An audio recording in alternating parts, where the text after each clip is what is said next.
So this is Wednesday, I do believe, and we have Thursday, Friday, Saturday, Sunday the last day.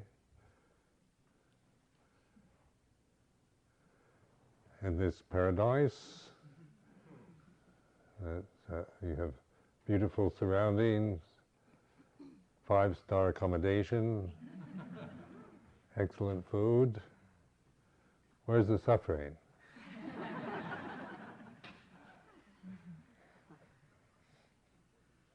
Good, perfect weather. Isn't it? It's as good as you'll ever get. But still, it's not enough, is it? In terms of even with the best, we can create misery. We're not asked to do very much. Sit, walk, stand, lie down, breathe, pay attention.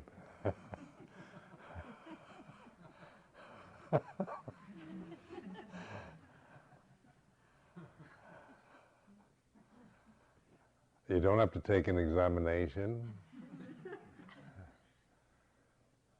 You don't have to worry about passing the course. But still, the human mind is, see how conditioned it is. I've often asked myself, why does my mind so easily go negative? What is, because I used to feel anxiety and worry a lot. I think, why do I do that? What is it that in me that if seems to incline towards, say, worrying about the future, or feeling of anxiety, or being self-critical? Because that's another thing. I used to have what I call this inner tyrant. It was a tyrannical thing in me, a habit that was incessantly, unrelentingly, inexorably critical. So no matter what I did, it wasn't good enough.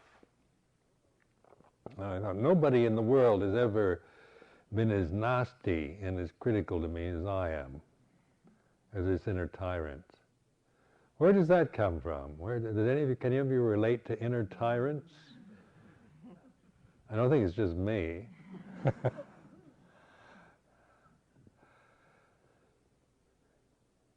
And it became, just so,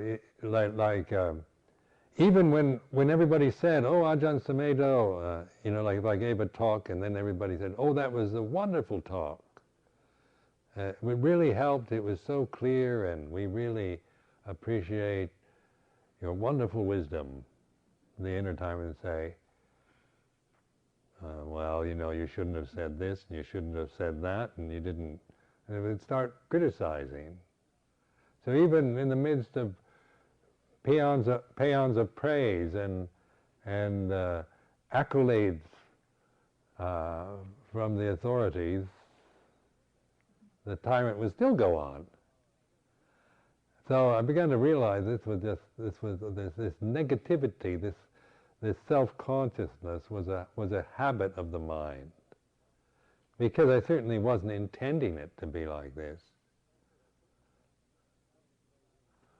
Contemplating the kind of society we grow up in, say here in the United States, it's in some ways a very idealistic society based on democratic ideas of equality and freedom and equal opportunity, liberty, pursuit of happiness, all that.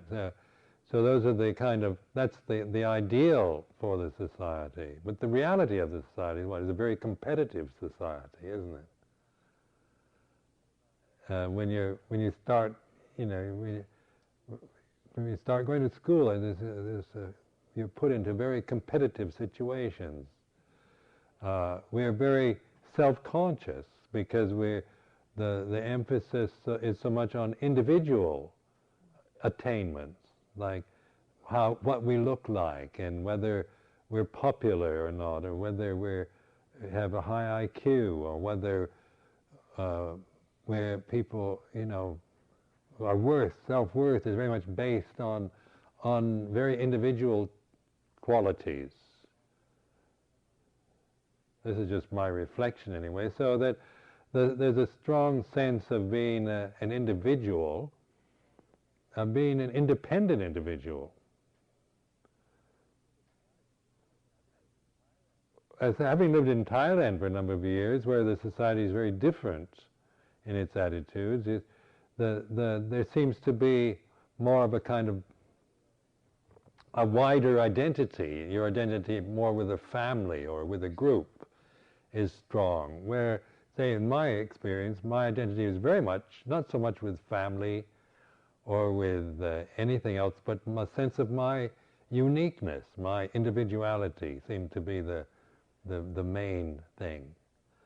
Then I noticed by the time I was 30 that this kind of individuality, and which certainly had its good points. I'm not saying that it's all there's something wrong with that, but this emphasis on me being an individual and me being unique, and even in the kind of Christian background that I'm from, there was this sense of a unique soul.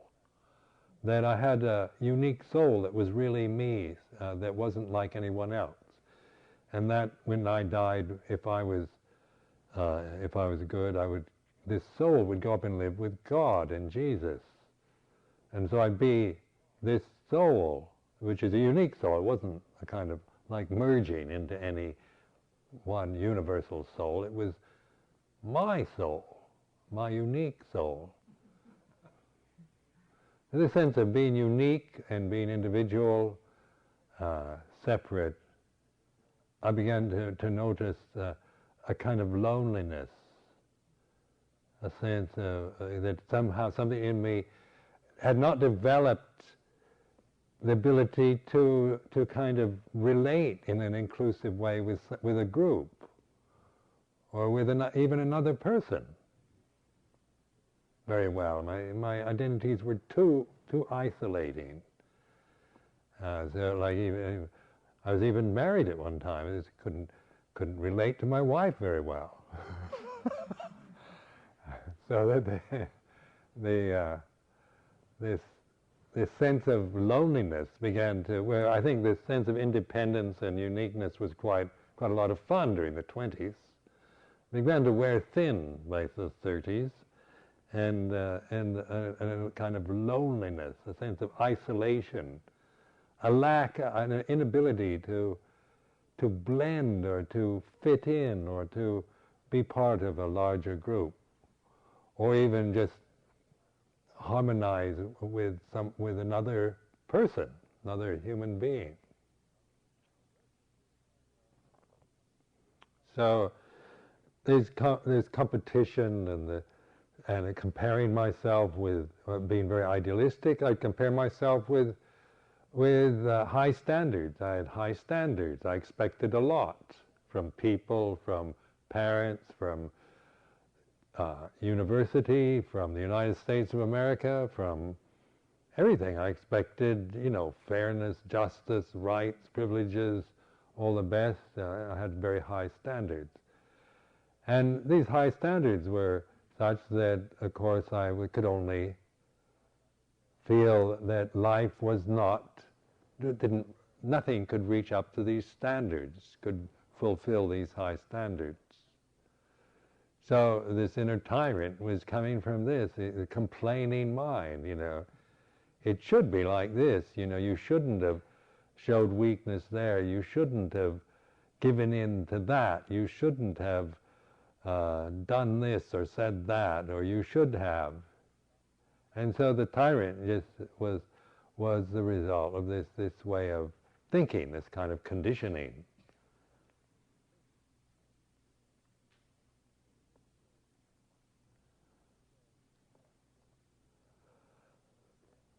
So then the opportunity to meditate that's the one hope I had. I didn't know how else I could possibly get through life. Remember, on my 30th birthday, I was in the Peace Corps at the time, and I thought, I'm 30 now, and I thought, I'm 30 years old, but I got the emotions of about a 6-year-old child. And I look 30, and I try to act like I'm 30, but inside it's not. There's nothing very mature about the emotional nature. And I thought, can I spend 30 more years like this? The idea of reaching 60, living for 30 more years, with thinking like this, reacting like this, was really depressing. So then I thought, well, the one thing I do have faith in and I trust is Buddhism. That was the light at the end of the tunnel for me. So it was that kind of possibility, that living in Southeast Asia, going to Thailand, and developing through this kind of, I had this one thing that I really was interested in, and I wasn't interested in anything else at that time at all. Just that was the light, a kind of dim light at the time, but there was a light at the end of the tunnel, so I was able to follow that. And so the kind of conditioning we have, it has its good side and its bad side.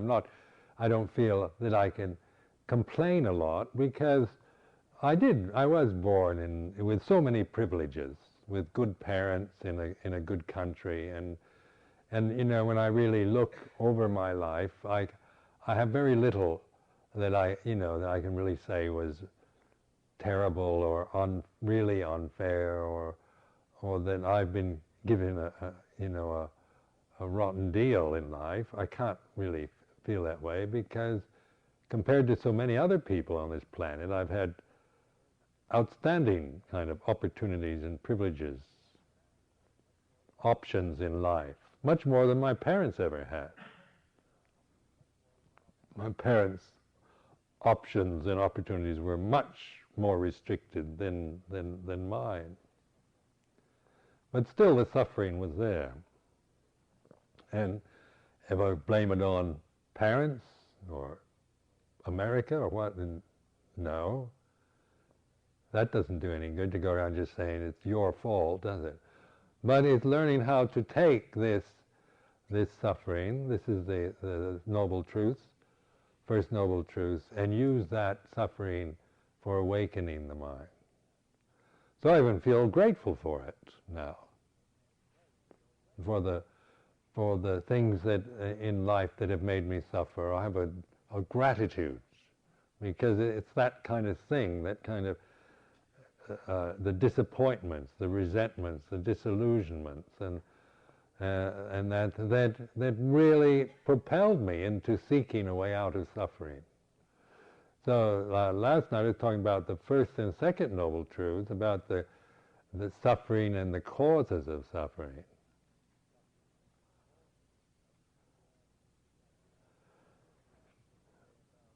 Somebody asked me today about because of the kind of detailed explanation of the 3 aspects of the 4 noble truths and the 12 insights, it does sound incredibly complicated. Was it the 4 aspects of the 3 noble truths, or the 12 aspects of the 4?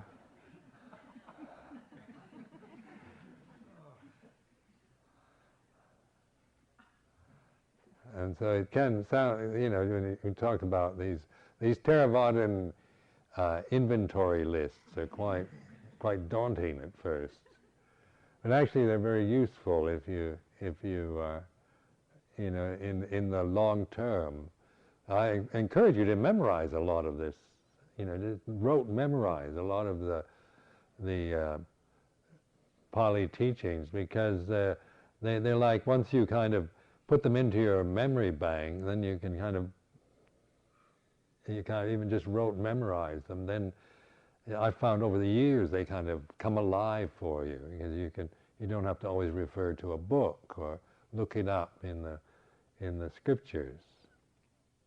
So in the early stages of monasticism, we had to do a lot of memorization in Pali, and at first I thought, what's this about? Just citizen recitations, parrot-like pronouncements. What good is this? Because my education was we were never asked to rote memorize hardly anything. A, B, C, and so forth. That was about it.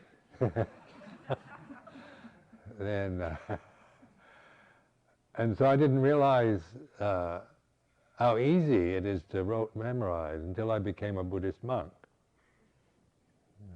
So I started memorizing the chants, memorized the 227 monastic rules. I never thought I would ever do anything like that.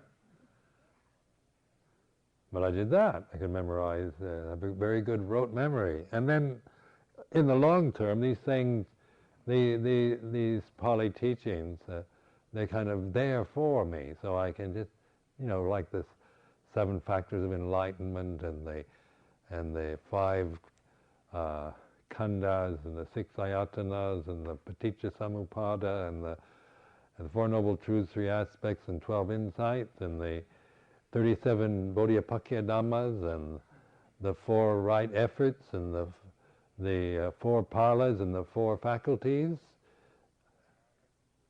No, the 5 faculties. 5 palas. The 10 paramitas.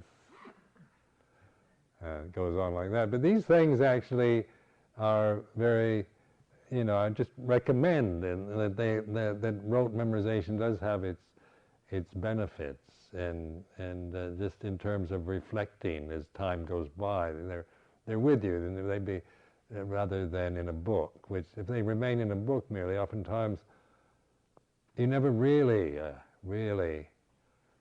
feel you get to really know these or are able to really use them properly.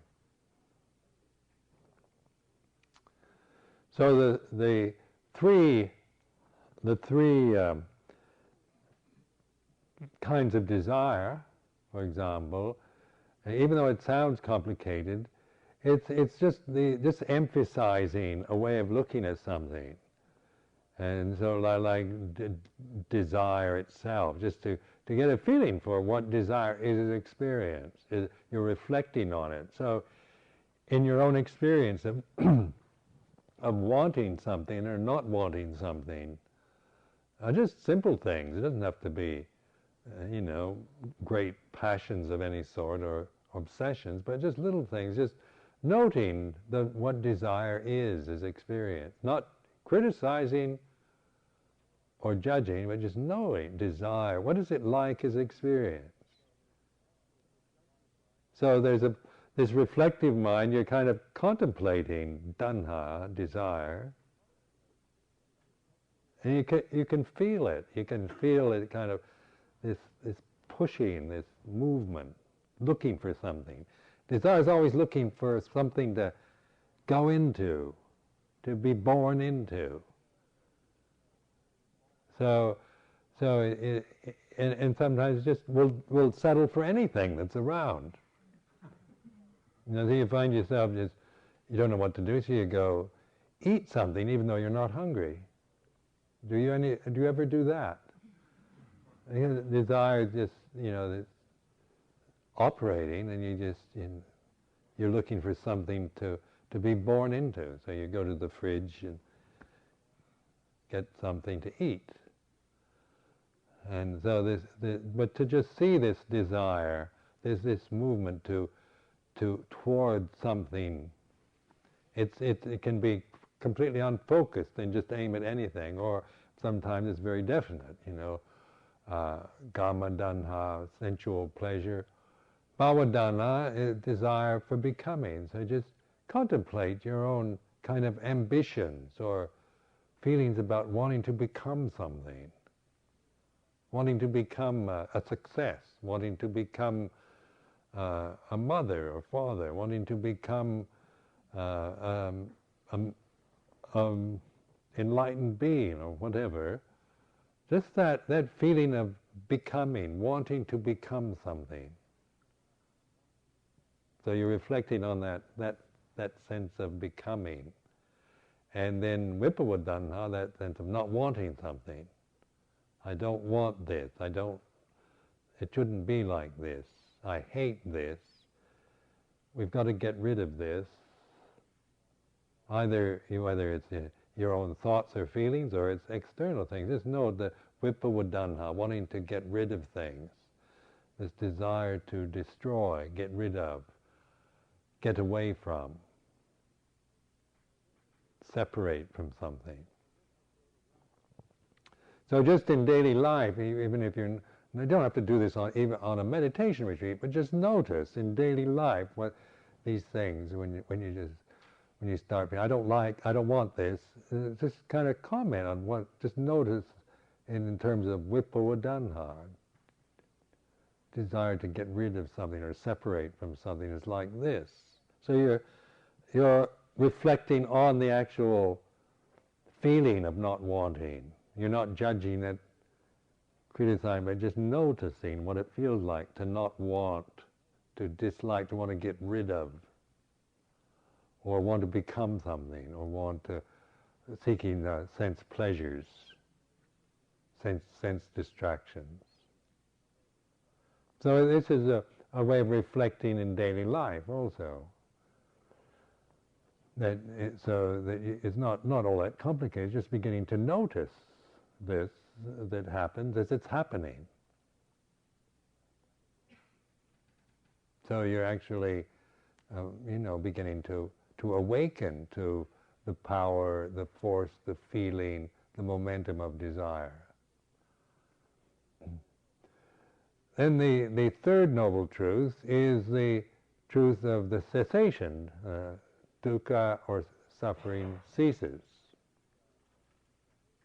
So, cessation, or nirodha, dukkha nirodha is the third noble truth, the cessation of suffering. So this is like the inhalation is like the arising, and exhalation like the cessation. This is the pattern, in the rising, ceasing. So, nirodha is to be realized. There is cessation. Dukkha is something that ceases. It's not permanent. It's not absolute. There's no such thing as absolute permanent misery or suffering. Suffering is that which arises, and if it arises, it ceases. So, and then the insight is this cessation should be realized. So realization is where the second noble truth is letting go of the causes of suffering. But the third noble truth is the realization of cessation. So notice the logic that comes to that. As you let go of the causes of suffering, you're letting go of suffering. You're not getting rid of it. It's not vipavodana. You're letting it be. You're letting suffering be what it is. So you're letting it go, letting it be this way. Then suffering ceases, and you realize that's the cessation. This ability to notice when the end of suffering, when there's no suffering, is like this. You see, so this is very important to observe the end of suffering, or when there is no more suffering.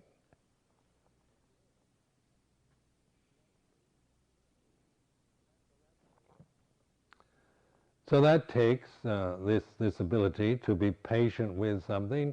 Usually in our lives, when we're suffering, we tend to not notice its cessation, or when it ceases, we just distract ourselves. We try to get rid of it. I'm feeling depressed. Oh, I want to give me some kind of medicine to take away my depression. jolly me up, tell me a joke, switch on the telly, let's have something to eat, let's go to the disco or whatever. It's, a way of just getting away from the suffering. Vipavadana, get rid of it. But now we're using suffering, we're examining, we're raising suffering up as a noble truth and using it for mindfulness. So then you're actually realizing suffering ceases. So it's a realization is reality, isn't it? To realize something is you're aware of the reality of it. So you're aware of the reality of when suffering is no longer present. It's gone. Realizing non-suffering. Now, how this works as in practice is through mindfulness. Mindfulness allows you to accept suffering and to embrace the suffering, to let it be, to let go of the causes to kind of get rid of the suffering or become happy. So you're letting suffering be what it is, and by doing that, then its natural state is not permanent. So what arises ceases, and in this cessation, you're realizing, you're noticing. Now there's no suffering; it's gone. Non-suffering is like this. You're realizing the end of suffering. It's not like the end of suffering. You'll never suffer anymore once you have this insight. That would be nice, wouldn't it? That's what I used to hope for. Once I have insight into the Third Noble Truth, there'll be no more suffering for me. It says in the book, it says the end of suffering. It sounds like the total end. But it's not pointing to that you won't experience suffering anymore, but it is the end of suffering. You're realizing the suffering that you're experiencing now ends, and you notice its ending, its cessation, its absence. Now, when I practice with this, then the absence of suffering is a kind of bliss. What we call bliss, because it's a state of just where the tensions and the struggle that come from grasping desire, isn't it? Because when your life is based on grasping desire, you're actually in a state of tension all the time. Because desire is always going off somewhere. You're always kind of running around, or you're trying to get rid of it, or trying to control, or trying to distract yourself. So life there's a lot of restlessness and stress and aggravation, endless aggravation and stressfulness in just struggling with desires.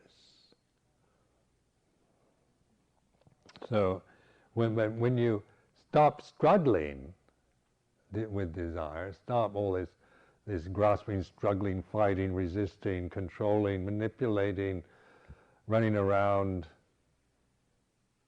when you stop doing that, then you let go of the causes of suffering, and the suffering ceases.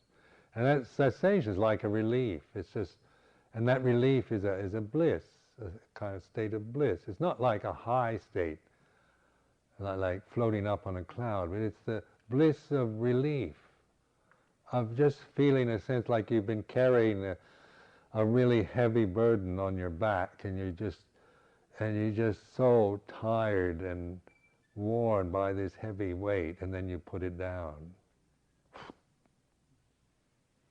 What does that feel like? It's relief, isn't it? So it's nothing fantastic like, getting blissed out on drugs where you're just floating up in the sky somewhere, but it's just a very lovely feeling of relief and ease.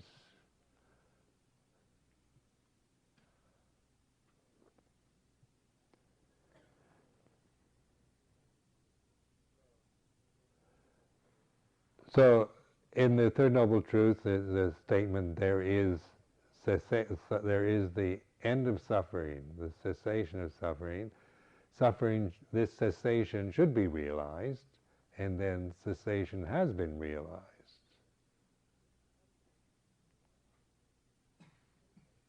So the statement there is, the prescription to realize it, and the result of using that prescription is, now I know there's an end to suffering.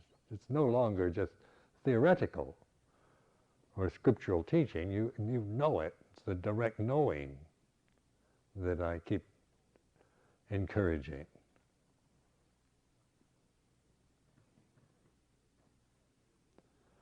Well, you can still suffer again, but at least you know there is an end to it, and you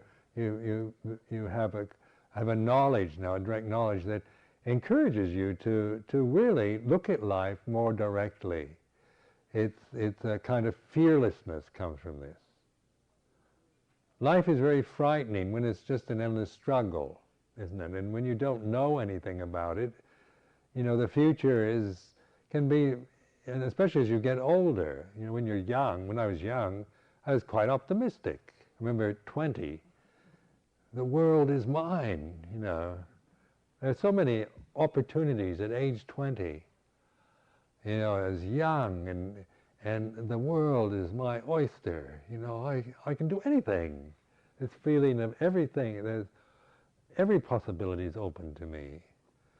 And it's really interesting, to go out and just kind of have adventures, romance, excitement. Go out and explore the planet. Romantic relationships and exciting things to be doing. It all looks so wonderful. Age 30, burnt out case.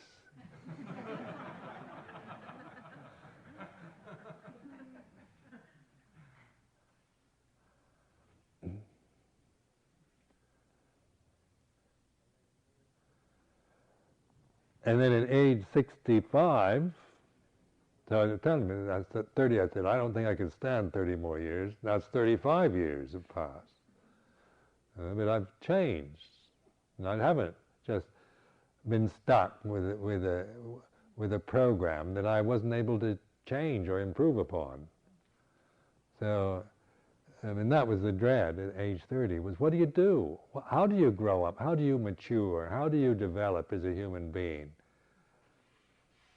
And then I remember when I was in university, people used to say, well, you have to spend at least 20 years under psychoanalysis. I thought, God, and that costs a lot of money. 20 years of going through psychoanalysis to get your act together. I thought, I can't. In those days, even those days, psychoanalysis was very, very expensive. So I didn't have much hope of being able to do that. I wasn't interested in it, for one thing. But what do you do? What do you do to develop as a human being? Well, I had my moments with drink and drugs and things like that, but I realized that this wasn't exactly what I wanted to do with my life. So then this opportunity with meditation came up. This was the light at the end of the tunnel, the one hope I had. And so following that, then it did. I had very good result.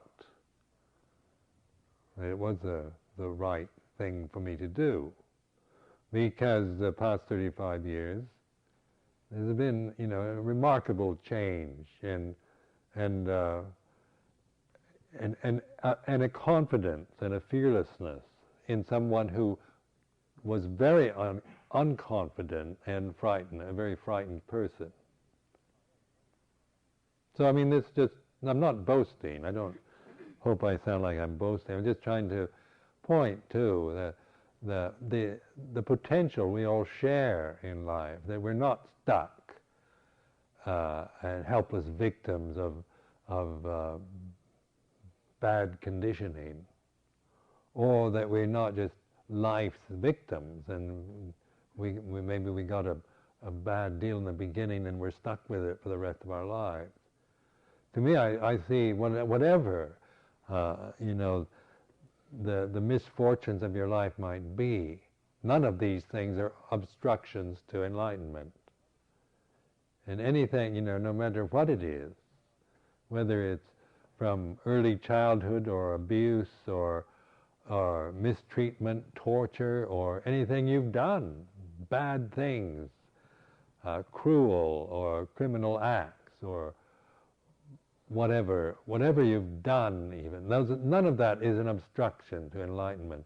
The only obstruction to enlightenment is your refusal to awaken.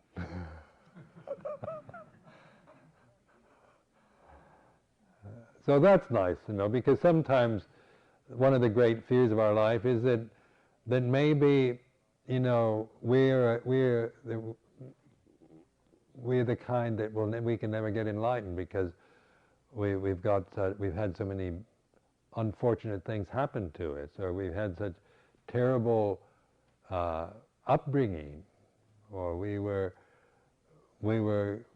brought up in a dysfunctional family with not loved and appreciated, or that we've done horrible and disgusting things, so that there's no hope for me, because of all this. There's that fear, isn't it? Or that we've been damaged by life, kind of permanently damaged, because we've either been corrupted in some way, or we've done something that we feel might have been like a permanent black mark on our record forever. Those are fears that that many people have. But in terms of Dhamma, this is not the way it is. And repeat that the obstruction to enlightenment is coming from you, is your refusal to awaken. Because every one of you can awaken to life. And so, because right now, here and now, at this moment, this is a very nice setting, admittedly, but and it's ideal in some, it's a perfect situation right now. So there is this sense of, and this encouragement to awaken, and this awakenness is the ability to just open your mind up wide.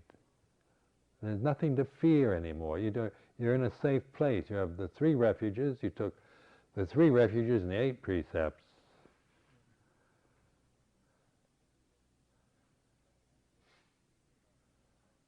And this is not, I mean, you don't have, if you hadn't taken the 3 refuges and 8 precepts, there's a lot to fear. The 3 refuges and 8 precepts is a help to kind of encourage this, the sense of having a convention to support and kind of help you and guide you and direct you. So this is a good thing to know, isn't it? That there's, if you believe that you're a hopeless case, then that's the attachment you have. And if you refuse to awaken to this belief as just merely an attachment, that you're a condition of your mind that you're attached to, if you refuse to open to that and see it, then of course you're actually going to live your life and prove to yourself that you are hopeless. It's not because you really are hopeless. You refuse to let go of that perception. See? So the thing is this encouragement, this act of faith, trust, openness, awareness, and the use of wisdom is something that is available to us all. The Buddha established his teaching. He says there's a teaching for, we say, Deva Manusanang, which is for angels, but none of us are angels, and for human beings. So I don't know about angels, but I know about human beings. This is a manusya is a Pali word for human being, for humanity. So the teaching about humanity, about our humanity, about being human, and about life in this sense realm, in these kind of bodies, sense bodies, physical bodies, sensitive forms, consciousness, planet Earth, this universal system, this solar system, the sun and the moon, and all the planets and all the rest. This is what it's all about. It's for this realm here. These Four Noble Truths.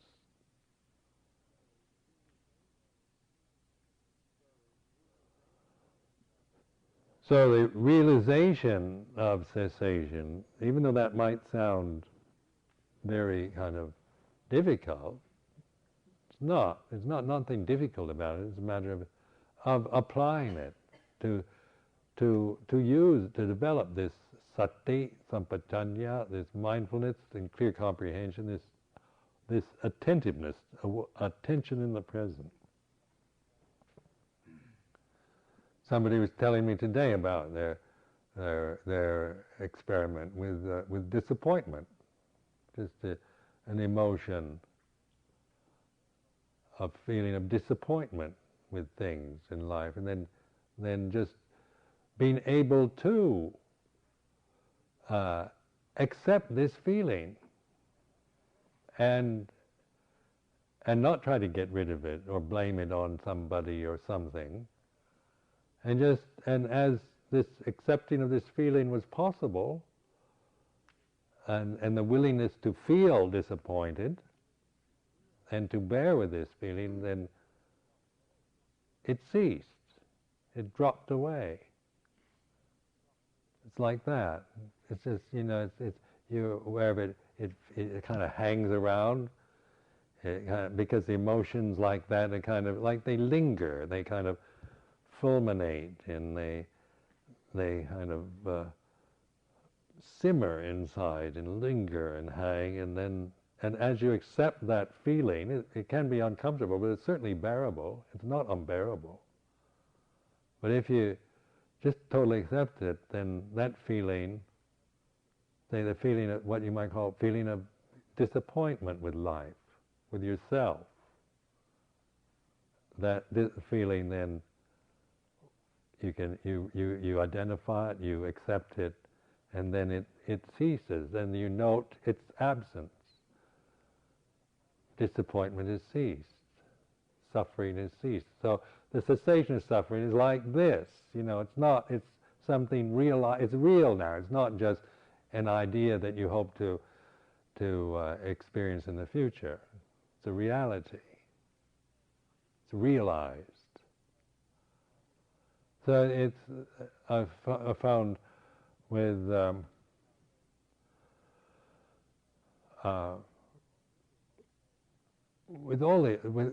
emotional habits, like I've talked about this resentment that I used to feel. I used to feel resentful because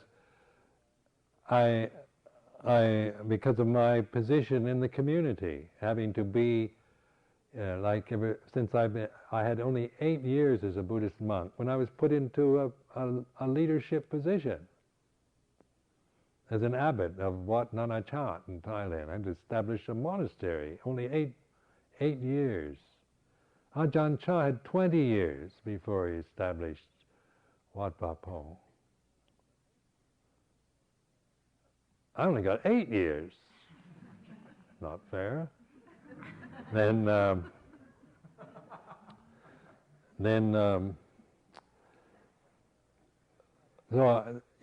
I was quite willing. One side of me was willing to do it because it needed to be done. Because I'm quite, I want to help and want to serve and help others. So I was willing to accept this, to do this. So it wasn't like Ajahn Chah kind of made me and pushed me into it. But there was certainly, he certainly wanted, let me know that this would be a good thing to be doing. So I did it. Put myself in this position after 8 years, and then ever since I've been in this position, like this right now. Everybody looking at me.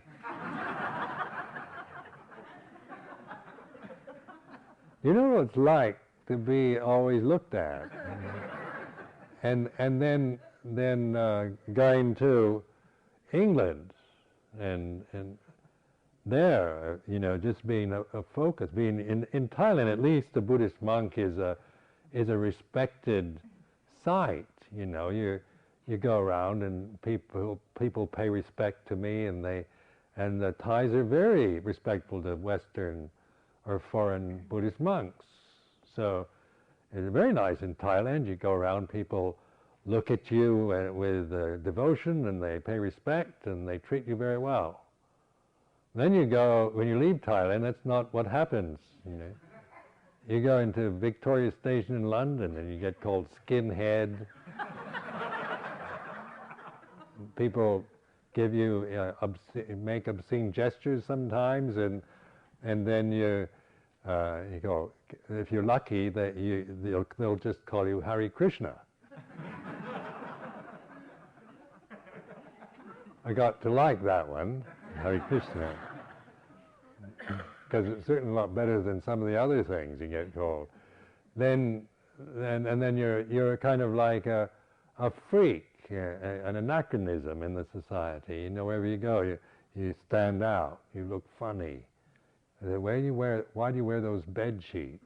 And people, really look at you, and in terms of when you'd like to fade into the crowd, you'd like to be just somebody in a crowd that nobody noticed, and then you shaven head and ochre robes, and so my life has been in a position where I am an outstanding individual being, and this is, I felt a lot of resentment because of it.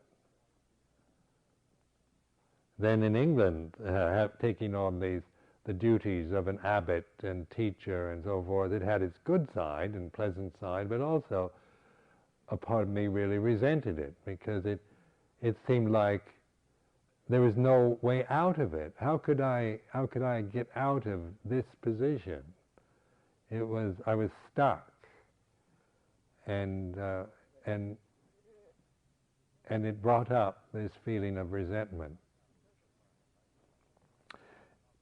Because of my idealism, and that I didn't really contact this feeling for a long time, but it would show up in various ways I would handle situations, kind of cynical asides, or just slight complaints even, or just the feeling, just feeling fed up with a lot of things, or being terribly disappointed because people you felt you could depend on let you down, or things like this. So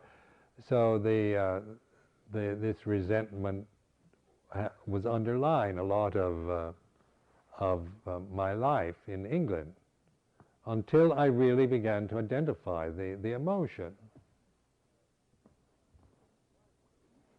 So, and even though what surprised me was how obvious resentment is, and it's that I didn't detect it sooner. But the good thing is I did eventually see it, even though it was right in my face a good part of my life. I didn't really see it very clearly till only a few years ago.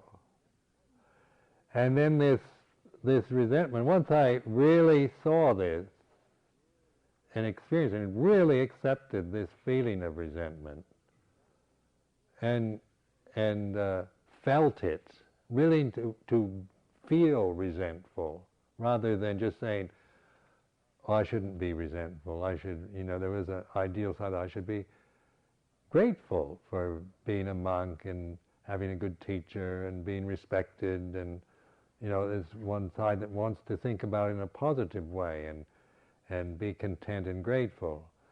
But that wasn't really, that's very good training also, but underlying that was an emotion I hadn't really totally seen or accepted. But once I had seen and accepted this feeling, then like disappointment, it dropped. I actually remember when the feeling of resentment, it disappeared in my mind, leaving this state of relief and bliss. And I haven't felt resentful since. That motion is so it's a relief not to, and because I don't have that emotion rather is not a problem. It's not that I never resent anything, but I know what it is, and it's no longer something unacknowledged. So it's no longer a real problem for me. So it helps me to appreciate the good things of my life. I don't have to leave the monastic life or go away or do anything in order to fulfill myself, because I feel a confidence in just working with life as I'm living it now. I know how to practice with the flow of life. I feel confident in my practice with life as I have to experience it, whether it's here, right now, here at Spirit Rock, or going to Abhayagiri, going back to England. It's all part of the flow of life. It's not practice is here, or I'm anxious to finish off this retreat so I can get a few days of real practice up at Abhayagiri, or when I go to England this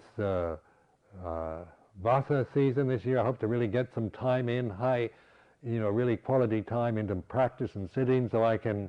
Those kind of thoughts just don't mean anything to me anymore. It's not the way I see or experience life, because it's the flow of experience and the relief that comes from that kind of practice that I value and I respect.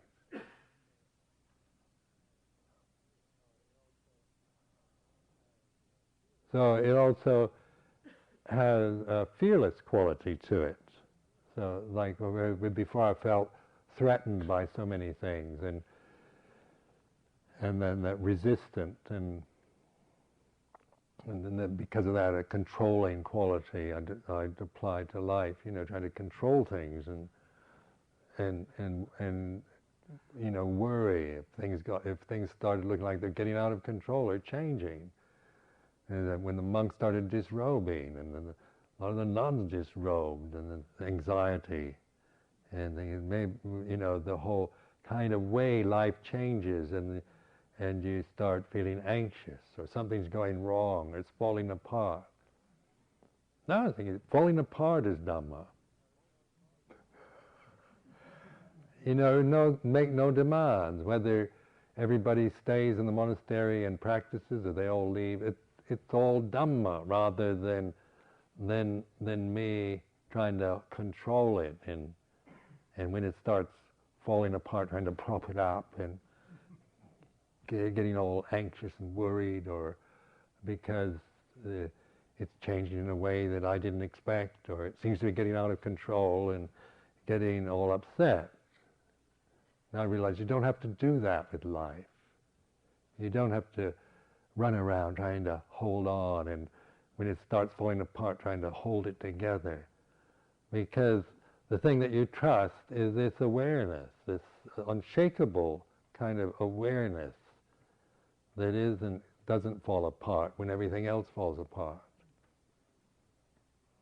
Doesn't get out of control when everything else is out of control completely. So it's because that is the true nature of mind. It's our true nature, then that is our refuge, and that's what we encourage in this practice, to begin to awaken to and realize and respect in yourself, because it's certainly within everyone's potential for this kind of realization. So I offer this as a reflection for this evening.